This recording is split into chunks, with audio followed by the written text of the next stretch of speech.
Willie D Live. Why the barbershop, is important to you, what that significance is, because while we're here, it was not, just a place to pick. Why do you own a barbershop? What is the significance of conversations in the barbershop? How those private conversations, bring collaboration and more togetherness in our community. So there's I grew up in an all black city, so all it was majority black city, but my neighborhood was all black. And all black meaning everybody from working class black people like my grandparents were there in a little 900 square foot house raising all these children, to the richest black developer in America at one time, Herman Russell, and Dr. King's parents had lived there, and Cynthia McKinney and her father Billy McKinney, U.S. Representatives. So all these people are here. There were just certain conversations just wasn't meant for outside their neighborhood. Right. Those conversations happen right there in the living room. Right. And past the living room, they happen in the barbershops. In the barbershops, our hair is our hair. You can go to white folk restaurant and eat. You can go to other folk places and play tennis, play golf. But when we black folk mess with our hair, we don't trust everybody with our hair. You know what I mean? So when you in the barbershop, you seeing a plethora of people from different class in our community, but they all together. Good point. And they get a chance to discuss things, and it's a safe space. Yeah. Your barber is damn near like a therapist in the problems they hear going on and the advice they give. But more than that, they like gatekeepers to what the community is really thinking. When it was time to win the election for Kasim Reed, for Keisha Lance Bottoms, even for Andre Dickens, first place I'm going to the barbershop. Let me go to barbershops and beauty shops. Let me go to where people are already talking because they know it's safe to talk in there. You'll hear a radically different conversation in the barbershop than you'll hear the nail shop. Because the nail shop ain't owned by you. Right. So you going to watch kind of what you say. Right, When you're in the barbershop, you free, and people not taking your business outside in that capacity. So for me, owning barbershops, I understand that, we're not great clips. We're not super cuts. We're not, and we're building a chain. My wife and I with the swag shop, shade washing room shop. So we have them on the south side near the airport. We have one in State Farm Arena in Atlanta. Yeah. We just got funding to expand to 3 more. But I realize that our barbershops are a social center. Yeah. They're not just a place you go get a haircut. It isn't just the accommodation of getting beautified. It really is, on a social level, it's a golf club. On a social level, it's after you've played a few rounds of tennis, because that's where your deals get done. When you think about local politics, your local politics does not get done under the Gold Dome. Your local politics gets done in fraternity meetings, social clubs like tennis and golf. You always wonder why people want to learn how to play golf. Well, that's what people decide they like you. People who got the money to invest in you. You know what I'm saying? Brad Jordan was years ahead of all the rappers in playing golf. He understood this before the comedians, before the athletes started playing golf, before Michael Jordan. I heard Scarface talking about golf. Like, golf. But golf makes sense once you start getting around money. When I ask people, what sport do you think most bankers and stuff played in college? It's lacrosse. I never gave a damn about lacrosse.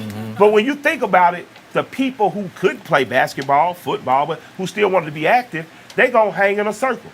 They're going to click. So I think our barbershop is our exclusive place to discuss business, to discuss politics, to discuss where we want to go. That's why I value owning a series of shops. Owning the franchise of shops. That's why I value coming. I go to other barbershops and not mine, still to this day. I just pop up because I want to know what's going on in the community I'm in. I want to know who are the people, what's happening there, and you're going to get honest answers there. Yeah, you can put your hand on the pulse of the community Absolutely. in the barbershop. Absolutely. Yes, sir. Yes, sir. So at the end of the day, Mike, I remember the first time you and I, the first time I was in the same room with you was back in the 2000s.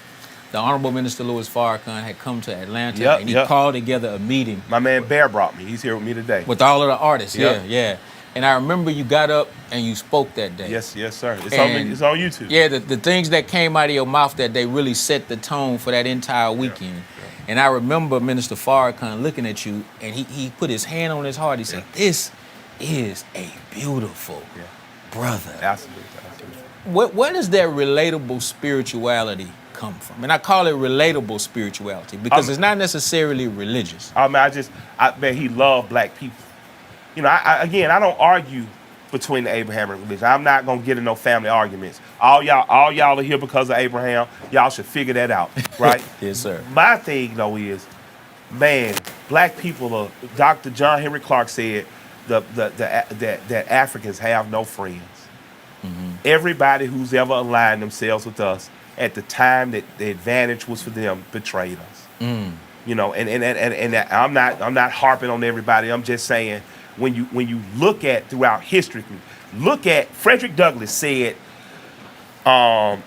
something is of no color, something is of no sex. Go look the quote up. What he was basically saying at the time was give men and women the right to vote right now at the same time. They didn't do that. They gave black men the right to vote.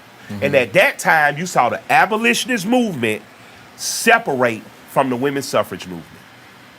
At that time, when black men were going to vote in South Carolina and black women were standing outside with shotguns and rifles to protect them from the Ku Klux Klan, white women were so offended that black men got the opportunity to vote first, that the women's suffrage movement separated from the abolitionist movement, and next thing you know, the Daughters of Confederacy pop up.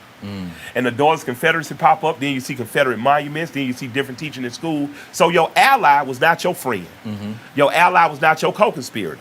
My measure for a co-conspirator and a friend is John Brown.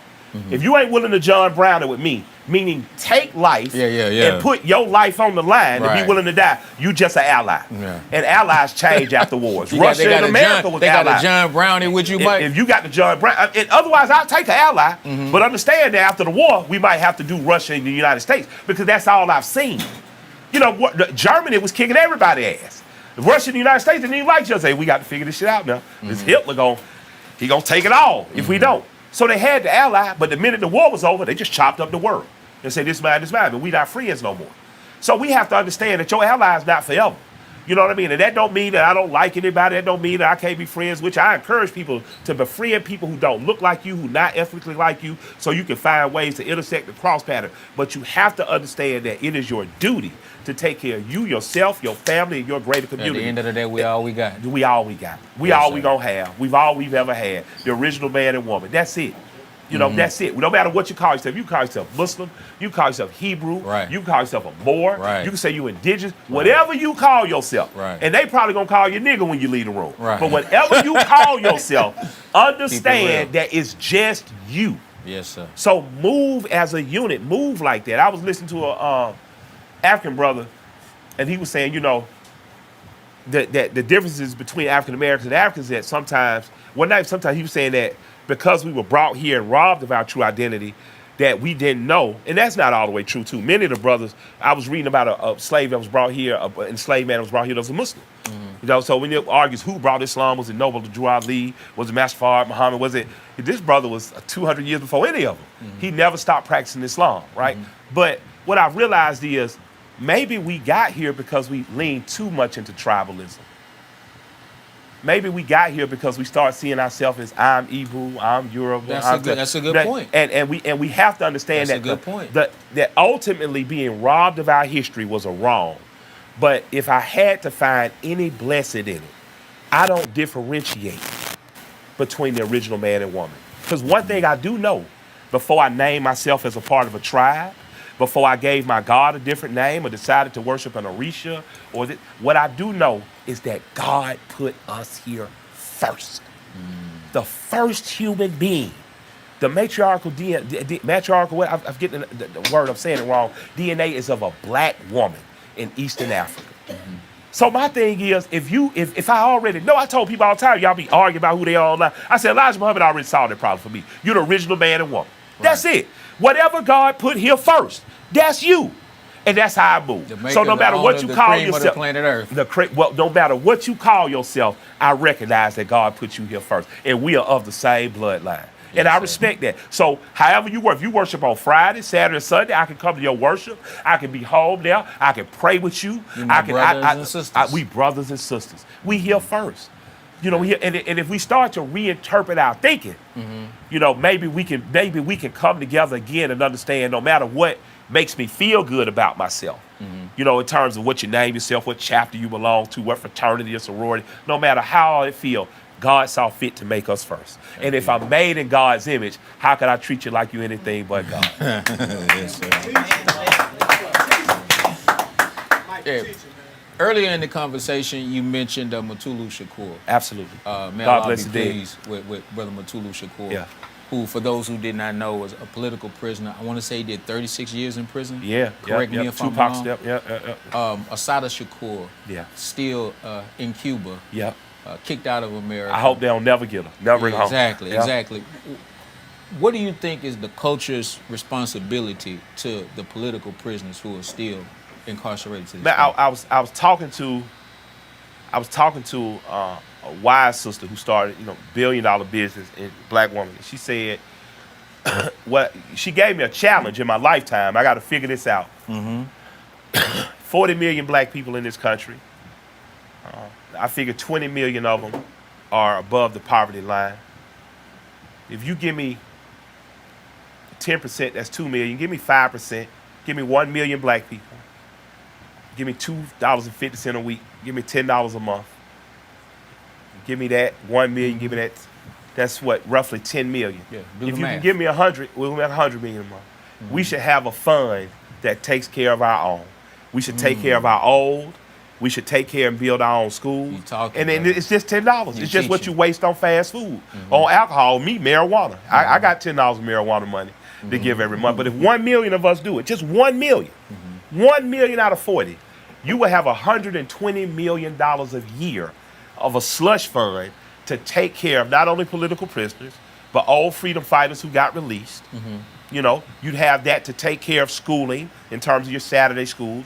If we do that, if we just have the discipline, 1 million of us, if we have the discipline to give $10 a month, that is $120 million a year. And what can't you do with that? Right, man. Beautiful answer.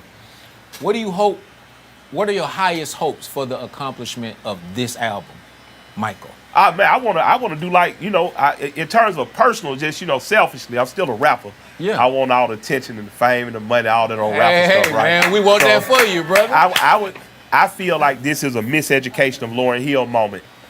What that album was for black women, and I saw my sisters just glow. I got 5 sisters. I saw my baby mamas just glow. I saw black women glowing. I think that this record does that for black and working class men. That's a good analogy. Yeah, and I want to lead the Grammys with an arm full of trophies too. And I want to drop another one and another one. And I want to use my platform to empower people who organize it on a daily basis, like TEDS, like Georgia Youth Build in Georgia, like Gary Davis at the Next Level Boys Academy. That's it. I wanted to smoke weed, rap, go to the Blue Flight. That was my plan. God just had other plans. Right. He messed around. I got educated. I got illuminated on certain things. So I understand that with getting what you want from God comes with some responsibilities too. Yeah. And my responsibility to my community is to uplift, to be a walking example of upliftment, and try my very best to uplift others by empowering the people who do the work. See, I used to be an organizer. Every week, my mind was on organizing. Now, because I got the job I wanted, God gave me the blessing of going around the globe singing and dancing, I realize I am a mobilizer. It's my job now that when an organizer calls and says, this is what I'm organizing, to show up to mobilize people to come to hear. You help to pull the parts together. Yeah, absolutely. You come, you just serve as a caller. Hey, I'm here today. That's what later in the NCLC's existence, not later, but in the later '60s, what you got was SNCC doing the organizing. You got John Lewis, Stokely Carmichael at the time, and Kwame Ture. You had them young students, fiery, in Alabama and in Georgia, South Georgia, getting people out there. And what Dr. King did when he showed up, he brought the crowd, the mobilizers. So, for me, I've understood that what I want selfishly, I want to march in the Grammys, I want to walk out. I want to go from playing 3,000 people theaters to 12, 15, 30,000 people in arenas. I want that and more. But I don't want my life to have only been about that. I would have liked to have affected greater change before I get out of here. I would have liked to have led people to a spirituality in which they see something divine in themselves, and that's people across all race and color and code. I played Charleston, South Carolina. A white boy came up to me, man. It was amazing. He had on his Braves cap. He said, Mike, I'm just a poor white boy from the Appalachian, and I identify with every single word of that album because the worker class, no matter the color, you suffer under the same masters, and they brutal. The same people that named us nigga named crackers. It wasn't just because they whipped crackers. It was a lower standard of white people that they saw that was not beneficial to them. And they decided that they're going to annex them out too. And then when they got too friendly with us, they said, hold on. This club called white folks, we're going to open the doors, we're going to let you in, but you can't go singing and dancing with niggas no more. That happened to the Irish. That happened to the Italians. They did it to Jewish people too. They annexed all those white people out, but as power consolidated in this country, they needed to identify where power would stay. Listen to Dr. Frances Cress Welsing when she talks about it. You know, people, you got to really study and prove yourself worthy. I said, it was funny, I was talking to Clip doing an interview in Chicago, and I named all these things. I named Henry Osawatana, I named Of Muse and Men by Zora Neale Hurston. I named some other writers and stuff, and then I say, man, I'm just the guy sitting in front of the stove, some dope in his pocket, you know? And a lot of times, we don't understand how much knowledge is around us and talk about resources because we see them as junkies and addicts. But man, they people who the revolution, they done fought it all they could, and they done got so hurt and deeply cut that they didn't have the power to keep moving on, and they're using things to pacify themselves. But you gotta know that knowledge is everywhere. You know, I don't want a man that's never been broken to tell me how to repair myself. I need a man that's had to repair himself. You know, and while we doing that, we got to make sure we build strong children. Like Frederick Douglass said, it's easier to build strong children than it is to repair broken men. Yes, sir. So the broken men that are repaired, they should be teaching those children to be strong. Each one teach one. You did the album, you did a record on junkies. Just kind of Yes, just a little bit. Yeah, it's called Something for Junkies. And just because, you know, like Curtis Mayfield did Freddy's Dead for Superfly, junkies are people who have addictions are not respected and actually detested in our community. But why? We all have some addictions. Right. We all have been, usually the people I've encountered that are addicts are deeply sensitive people, very loving people, but the world is so that they don't always have what it takes to fight it, and they succumb to that because it numbs them. But I think in the black community, the biggest mistake we made was we became slave masters. We know that car costs $30 to wash at a proper car wash, and we'll rather pay that man $15. Well, I mean, not even 15. We'll rather pay him 5 or 10 because we can get away. Like you say, pay your people a decent wage. wage. Man, what I say, man, to my J's working hard to get paid, pay them fair wage, and do not treat your people like go slaves. listen to Michael, y'all. Yeah. Go listen to Michael. All this is in there.